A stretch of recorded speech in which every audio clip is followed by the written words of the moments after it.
The Whispering Pumpkin Patch. Halloween night had cast its enchanting spell over the small town of Willowbrook.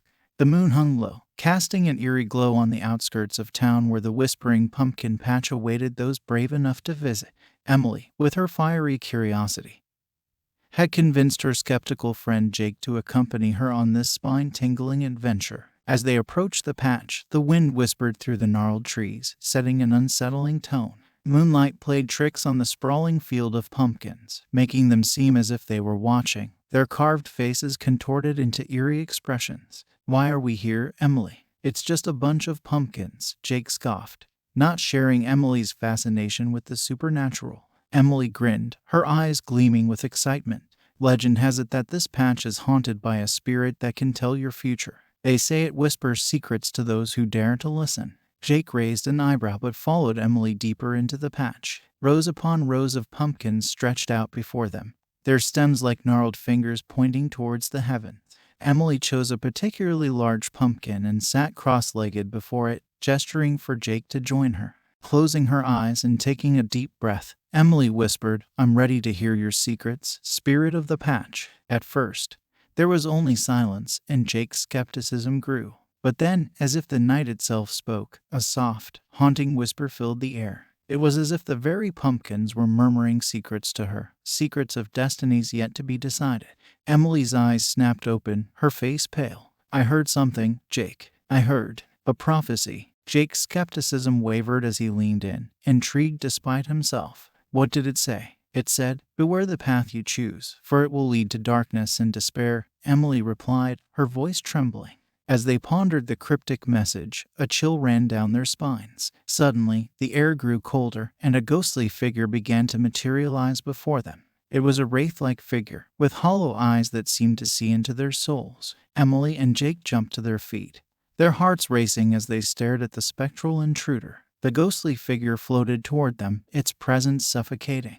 Emily's initial fascination had turned to terror. "We should go, now," Jake urged, grabbing Emily's hand, and they began to sprint through the patch. But the ghostly figure pursued them, its whispers growing louder and more menacing. As they raced among the pumpkins, they noticed that the pumpkins themselves seemed to move, their faces contorting into malicious grins. It was as if the entire patch had come alive to torment them. With a burst of adrenaline, they made it to the edge of the patch.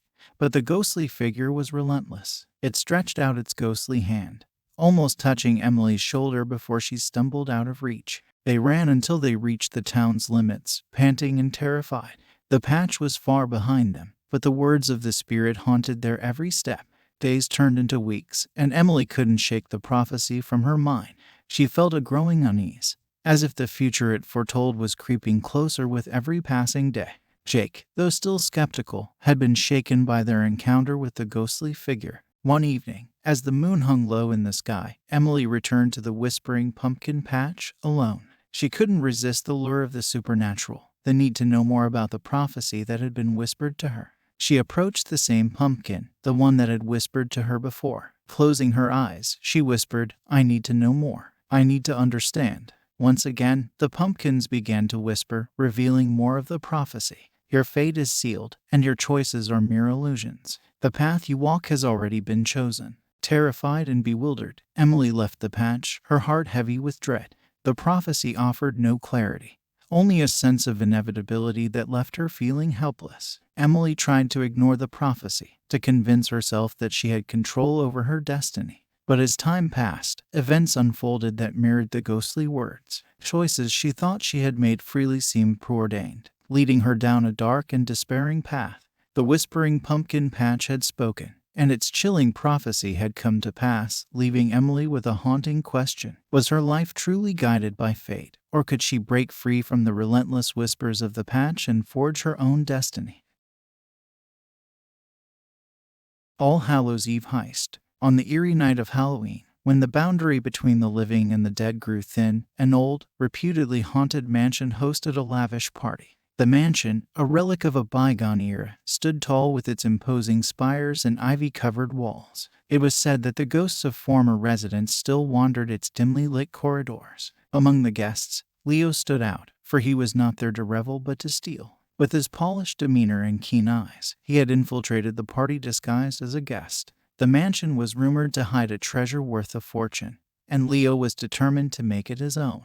As the night progressed and the partygoers reveled in their costumes and cocktails, Leo slipped away unnoticed. He navigated through the labyrinthine hallways, making his way toward the hidden vault where the treasure was said to be stored.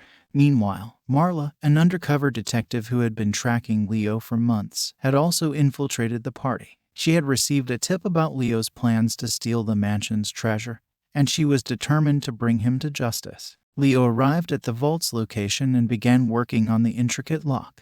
The dim light of his flashlight danced off the ornate decorations on the door. Just as he thought he had cracked the code, the room plunged into darkness, and the door creaked open on its own. Startled, Leo froze in his tracks. It wasn't just the door. The entire mansion seemed to have come to life with supernatural occurrences.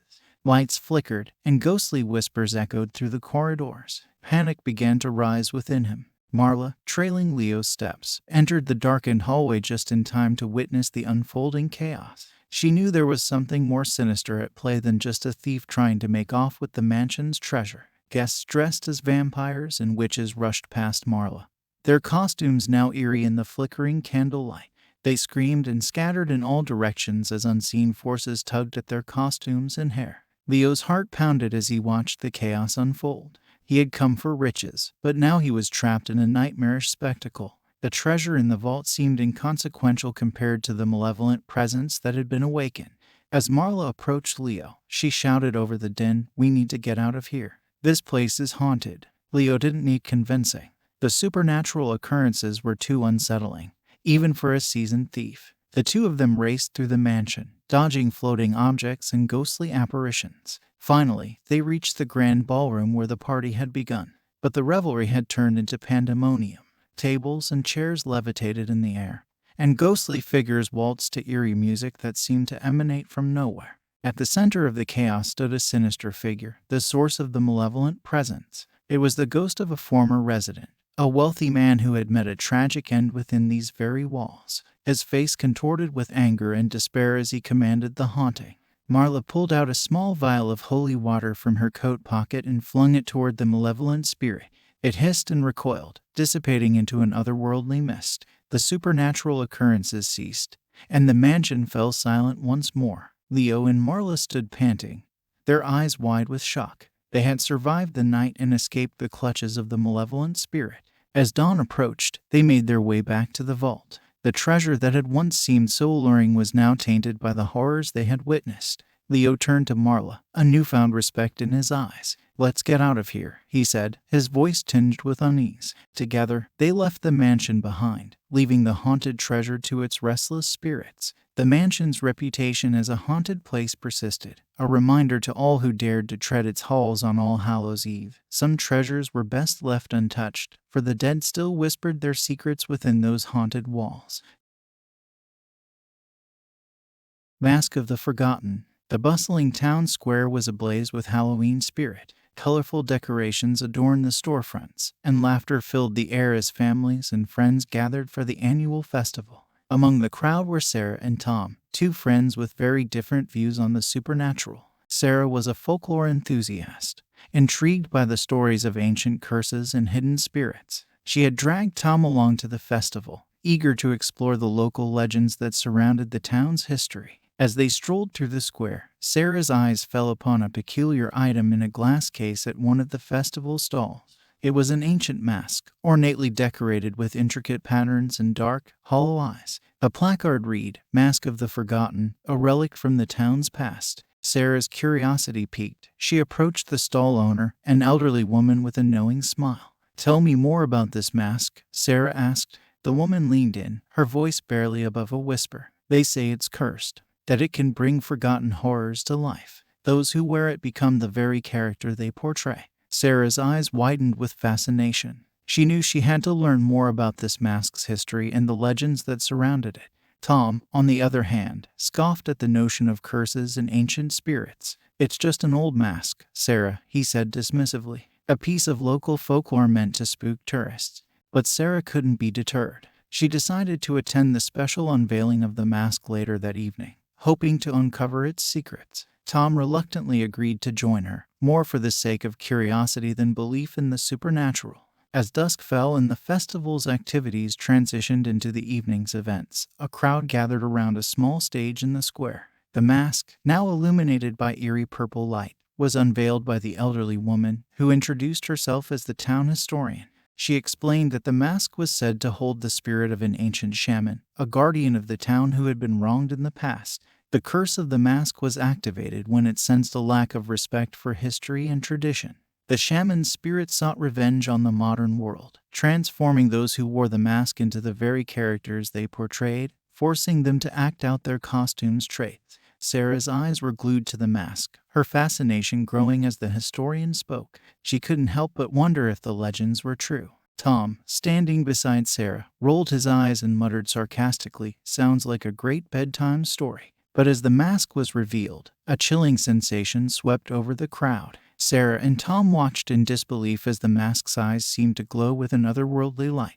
A young woman from the crowd stepped forward and, with a mixture of curiosity and bravado, donned the mask. Almost instantly, her demeanor changed. She transformed into a fearsome witch, cackling and casting spells on the stunned onlookers. Panic spread through the square as more festival-goers succumbed to the mask's curse. A pirate, a vampire, a werewolf, all became real before their horrified friends and family. Chaos reigned as people ran in terror, and the costumed characters enacted their roles with eerie authenticity. Sarah and Tom watched in horror as the curse continued to spread. The town historian urged them to find a way to stop the mask's malevolent spirit before it could do more harm. Determined to break the curse, Sarah and Tom delved into the town's history, unearthing the shaman's tragic tale of betrayal and vengeance. They realized that the mask could only be stopped by acknowledging the town's past and honoring its traditions. With this knowledge, they returned to the square, where the chaos had intensified. Sarah approached the young woman wearing the mask, who was now commanding an army of ghouls and monsters. She pleaded with her to remove the mask and remember who she truly was. With great effort, the young woman tore the mask from her face, her eyes filled with confusion and fear. As she did, the other cursed townspeople followed suit, ripping off their masks and costumes. The malevolent spirit, no longer able to maintain its grip on the cursed, let out a mournful wail and dissipated into the night. The chaos ceased, and the town square fell silent. As the sun began to rise, the townspeople, their memories of the night's events fading like a dream, returned to their homes, grateful for their narrow escape from the mask's curse. Sarah and Tom stood in the now quiet square, the cursed mask now safely locked away. They had witnessed the power of forgotten legends and the consequences of ignoring the past. Tom turned to Sarah, his skepticism now tempered with a newfound respect for the mysteries of the world. "I guess some legends are more than just stories," he admitted. Sarah smiled, knowing that there are still countless secrets and legends waiting to be discovered, each one holding the potential for both wonder and terror.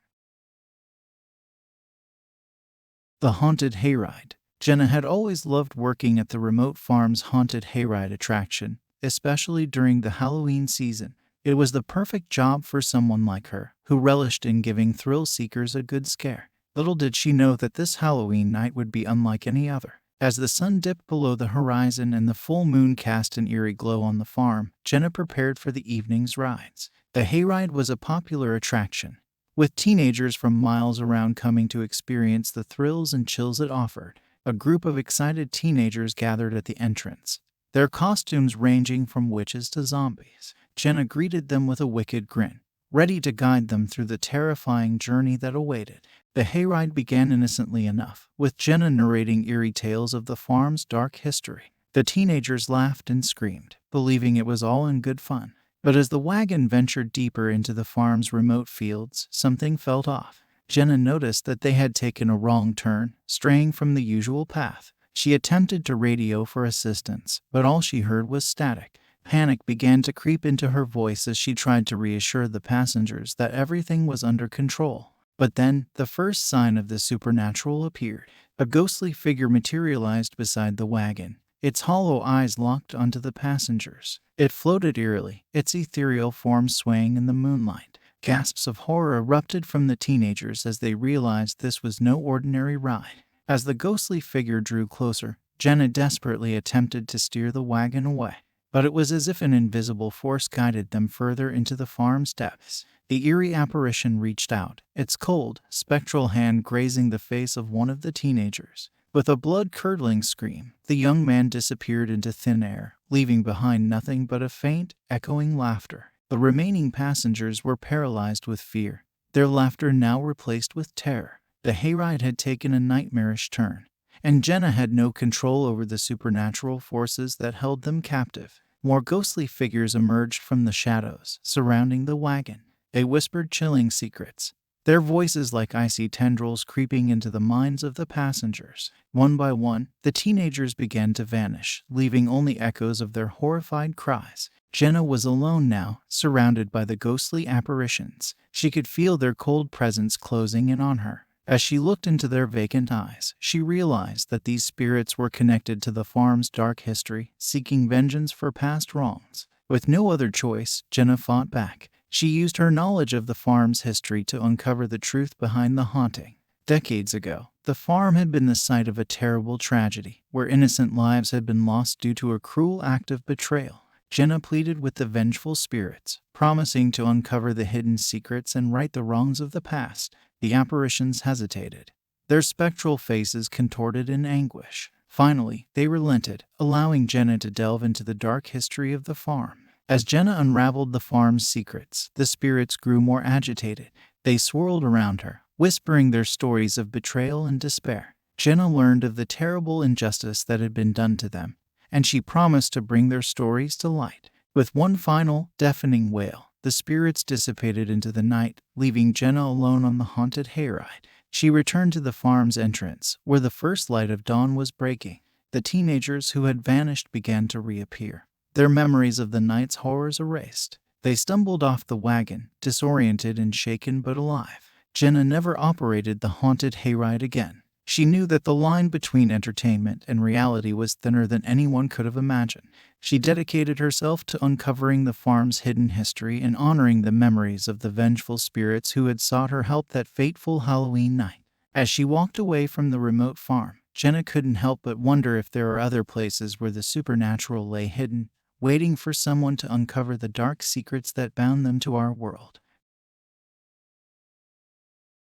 Echoes of the corn maze. The night was chilly, and the full moon hung low in the dark sky. It was Halloween, and the old corn maze on the outskirts of town had been transformed into a labyrinth of spooky delights. Alex and a group of friends had come to explore its twists and turns, seeking an adventure to remember. The entrance to the maze was marked by a weathered wooden sign that read, "Welcome to the Harvest Haunt." The friends exchanged nervous glances, excitement mixed with trepidation.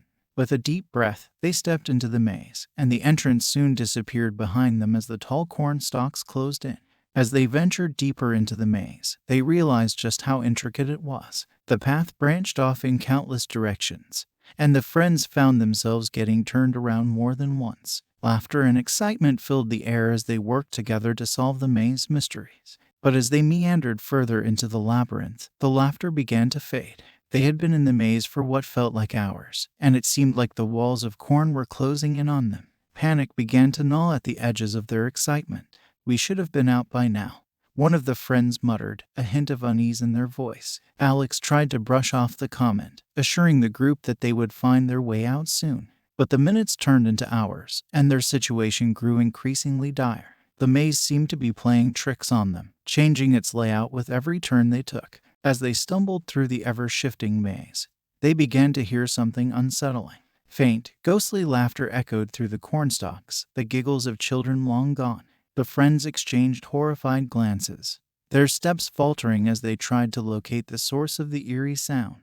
"It's just a recording or something," Alex said, trying to keep their fear at bay. But the laughter grew louder and more distinct, as if it were closing in on them. Panic set in, and they started running, desperate to escape the haunting echoes. They rounded a corner, and that's when they saw it. A figure, tall and gaunt, stood at the end of the narrow path. Its eyes were hollow, and its face was a mask of sorrow. It was a specter from a bygone era, a ghostly presence that should have remained hidden in the annals of history. As the friends stared in terror, the ghostly figure beckoned them closer, its bony fingers outstretched. Without warning, it vanished into thin air, leaving behind only the chilling echoes of its laughter. The group was paralyzed with fear, their breaths coming in shallow gasps. They had become entangled in a web of supernatural horror, and there was no way out. The maze seemed to shift and twist around them, trapping them in its sinister design.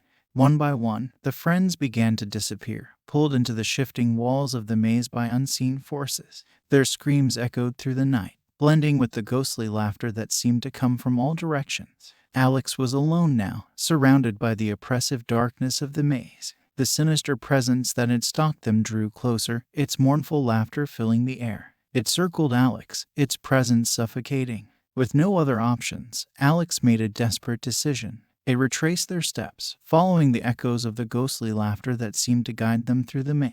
It was a perilous journey, with the specter's presence always lurking just behind.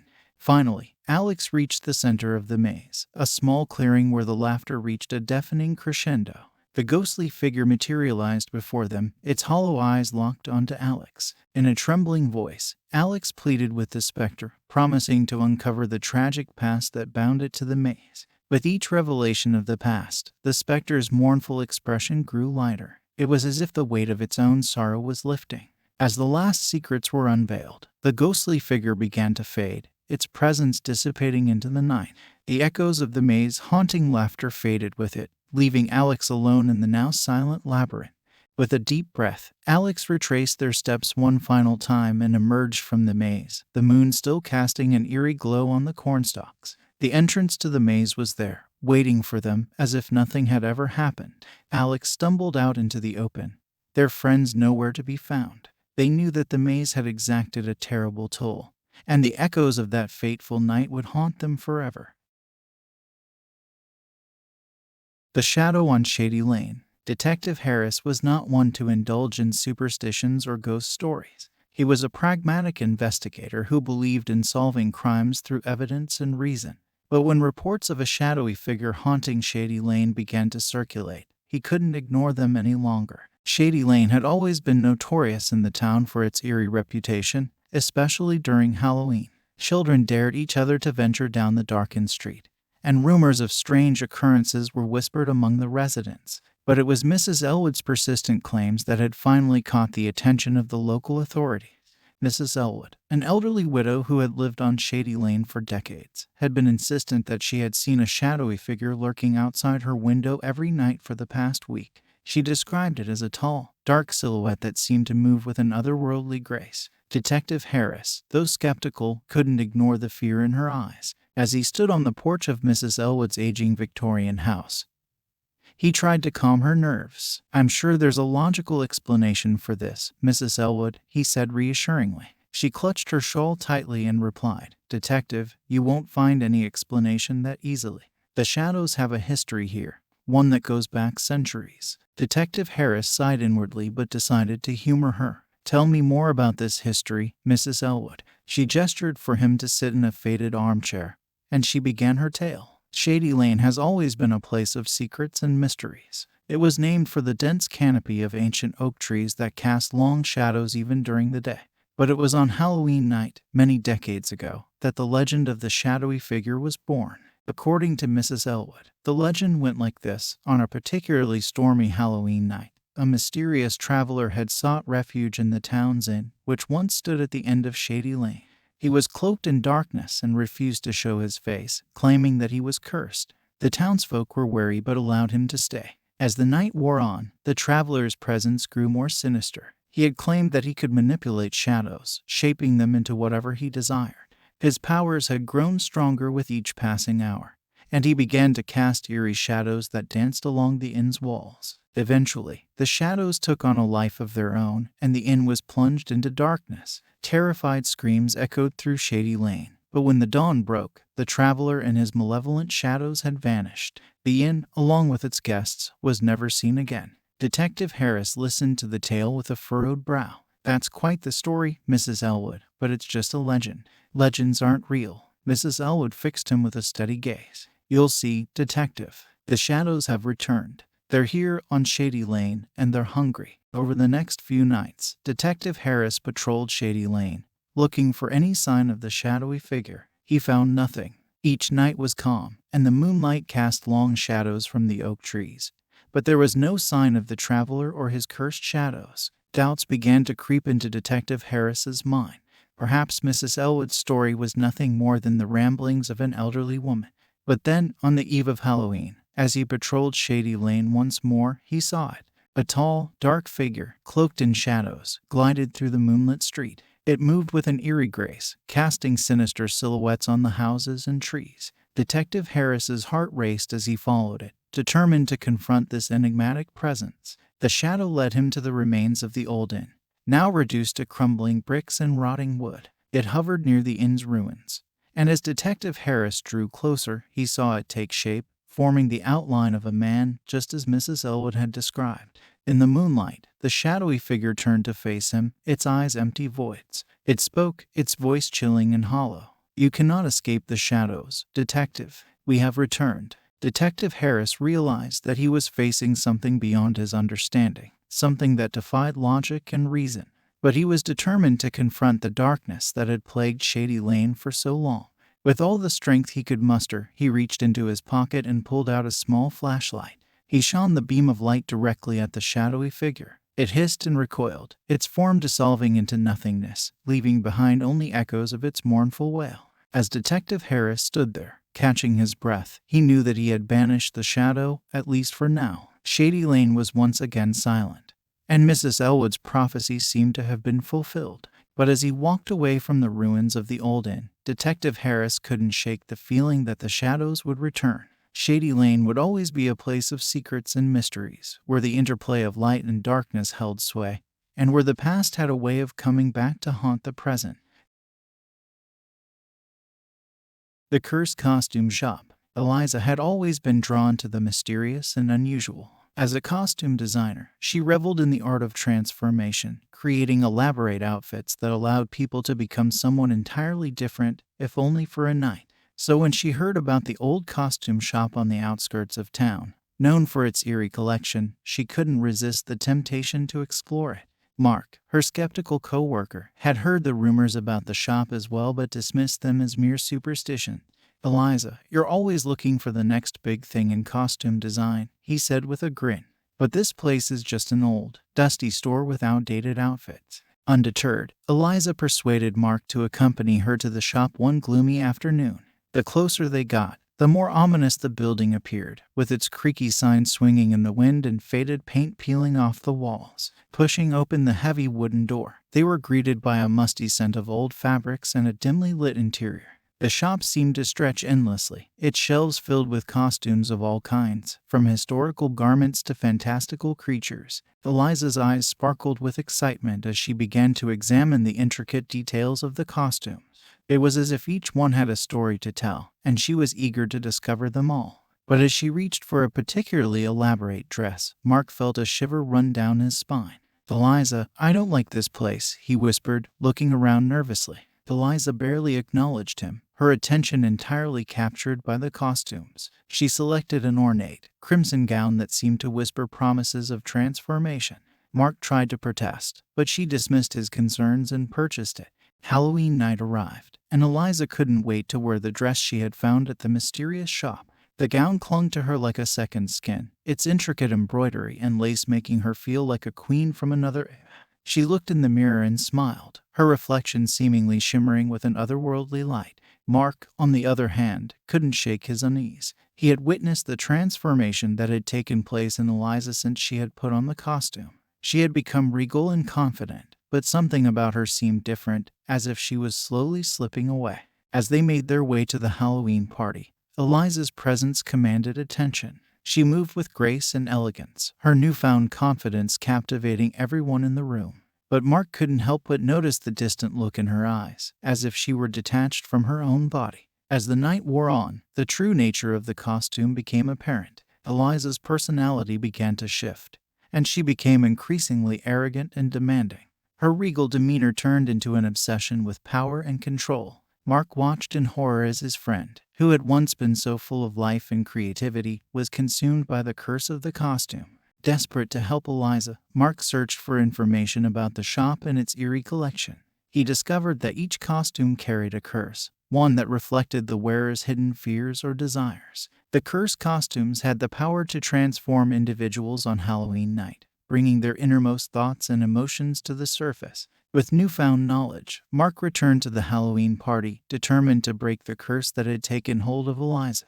He confronted her, pleading with her to resist the costume's influence. But she only laughed, her eyes filled with a sinister gleam. "You don't understand, Mark," she hissed. "This dress has given me everything I've ever wanted. I'll never let it go." As the clock struck midnight, the curse reached its peak, and Eliza's transformation was complete. She had become a monstrous version of herself, consumed by power and greed. Mark knew that he had to act quickly to save his friend. With a heavy heart, Mark ripped the cursed dress from Eliza's body, tearing it to shreds. As the fabric disintegrated, the curse was broken, and Eliza returned to her former self, shaken and confused. Tears welled up in her eyes as she realized what had happened. "Mark, I'm so sorry," she whispered, her voice trembling. "I didn't know what I had become." Mark hugged her tightly, relieved that his friend was back. "It's over now, Eliza. The curse is broken, and you're free." As they left the Halloween party, Eliza couldn't help but feel a sense of gratitude for Mark's unwavering friendship. She had learned a valuable lesson about the danger of superficial appearances and the power of belief. And as they walked away from the old costume shop, she knew that some mysteries were better left untouched, no matter how tempting they might be. The Witch's Game. Halloween night had always been a thrilling adventure for Nora and her younger brother, Tim. They loved to explore the mystical, the eerie, and the unknown.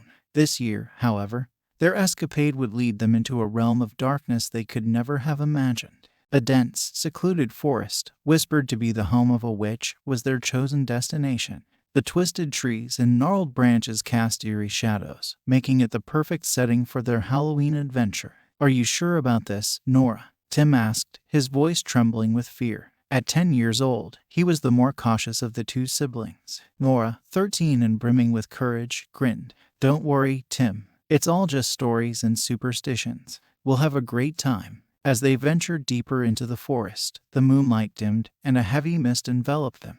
Their flashlights cut through the fog, revealing strange markings etched into the trees. Nora recognized the symbols as the work of the witch, a message that challenged anyone who dared to enter her domain.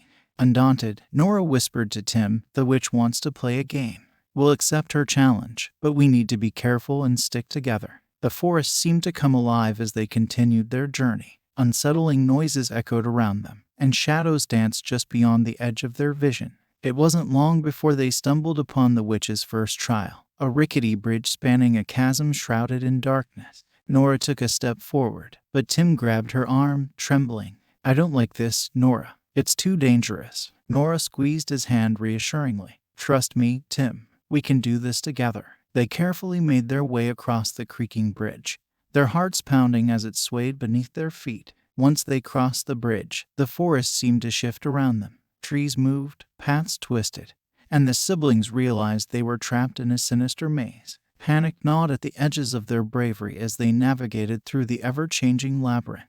Suddenly, a ghostly figure appeared before them, the witch herself. With gnarled fingers and piercing eyes, she cackled and taunted them. "You seek to challenge me, little mortals? Very well. Let the second trial commence." The siblings exchanged worried glances, but there was no turning back now. The witch conjured illusions that distorted the forest, making it impossible for Nora and Tim to discern reality from fiction. They stumbled and fell, their senses overwhelmed. In the midst of the chaos, Tim's voice broke through. "Nora, remember our flashlight code. 1 flash for yes, 2 for no." Nora nodded, and they communicated through their flashlights, slowly unraveling the witch's illusion. Together, they deciphered the hidden path forward and pressed on. The witch's final challenge lay ahead, a foreboding clearing with an ancient, gnarled tree at its center. In the tree's twisted branches hung a silver key, glinting eerily in the moonlight. The witch's voice echoed through the clearing.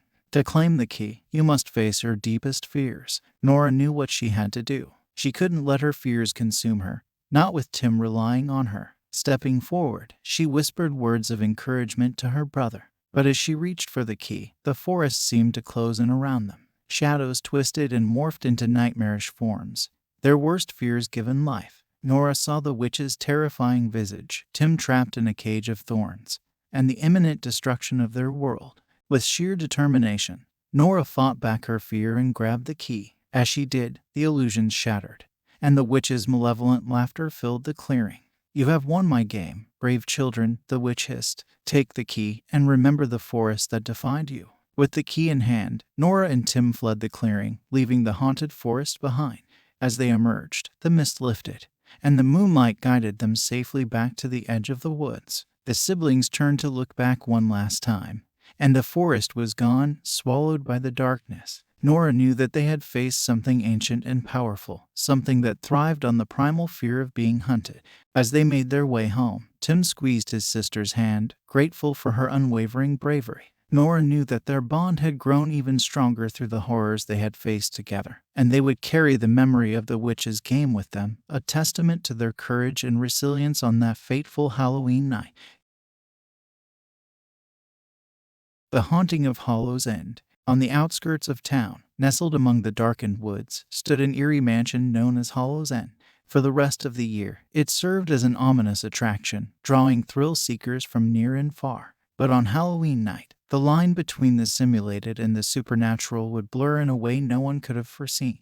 Alice, a curious teenager with a taste for the macabre, had heard whispers about Hallows End for years. Every Halloween, she was drawn to its sinister allure. This year, she convinced her friend Ray, a haunted house actor, to join her. As they approached the mansion, the ominous sight of Hallows End sent shivers down their spines. Its crumbling facade, darkened windows, and eerie, flickering lights beckoned them forward. They joined the line of eager visitors, waiting their turn to enter the haunted house. The attraction began innocently enough. Animatronic ghouls and spooky sound effects filled each room, and Alice and Ray laughed off their unease. But soon, things took a sinister turn. In a room adorned with flickering candles and dusty old books, a real chill swept through the air. Alice's laughter faltered as she noticed a shadowy figure lurking in the corner. Ray, always quick on his feet, whispered, "Keep moving, it's just a new scare they've added."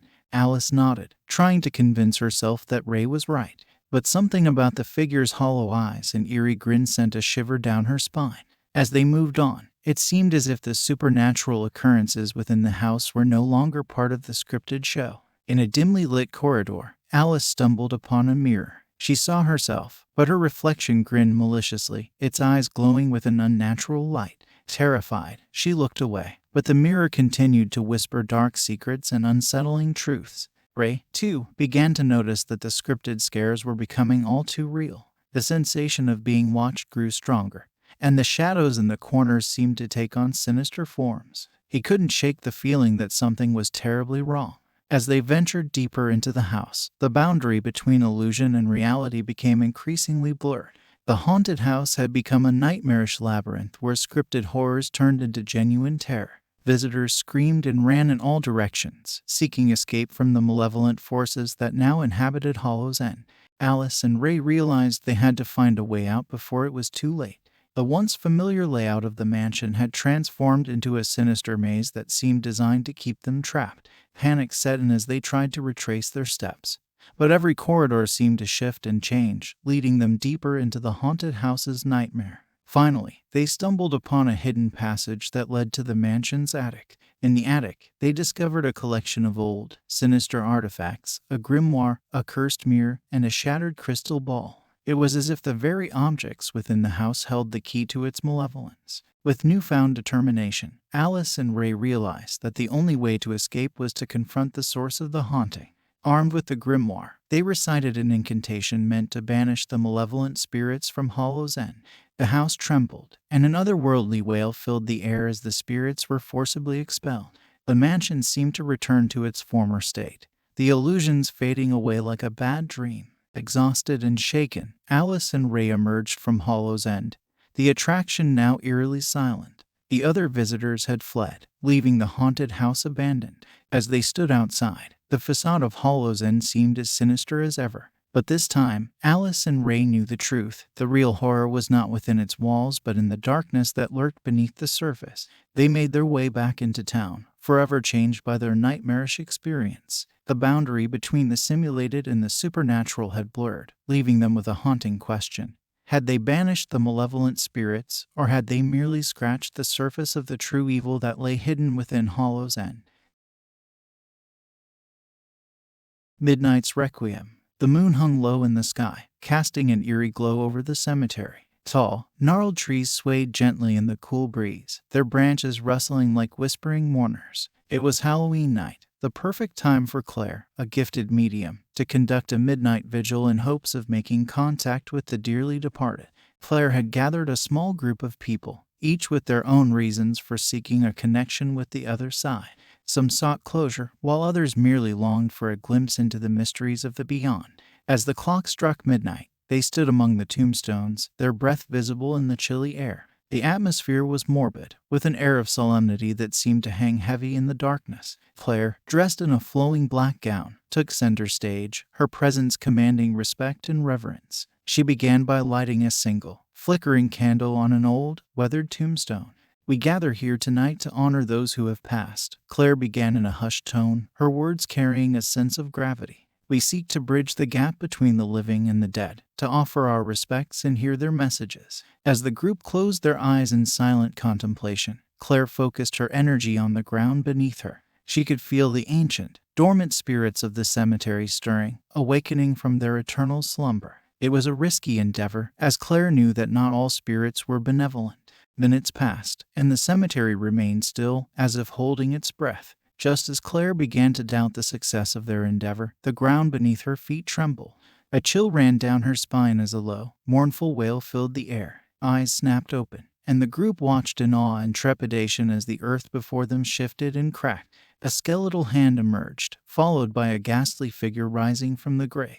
It was not a peaceful spirit but a malevolent entity, a dark presence that had been trapped within the cemetery for centuries. The apparition, shrouded in tattered funeral garb, glared at the living with hollow, accusing eyes. Its voice, a haunting whisper, echoed through the night, carrying a sense of otherworldly anguish. "You have awakened me from my eternal slumber," it moaned, "and now you shall pay the price." Claire, undeterred by fear, stepped forward. "Who are you, spirit? What do you seek?" The entity's response came in the form of cryptic messages, delivered through nightmarish visions. Each member of the group experienced their own personal horrors, forgotten regrets, haunting memories, and the darkest corners of their souls laid bare. As the visions intensified, panic set in. The living could feel the malevolent spirit's grip tightening, threatening to consume them with the weight of their own fears and guilt. It was clear that this was not a spirit seeking communication, but a vengeful entity yearning for release. Claire knew that she had to act swiftly. With determination, she focused her energy and began to chant an incantation, calling upon the spirits of light to counter the malevolence that had been unleashed.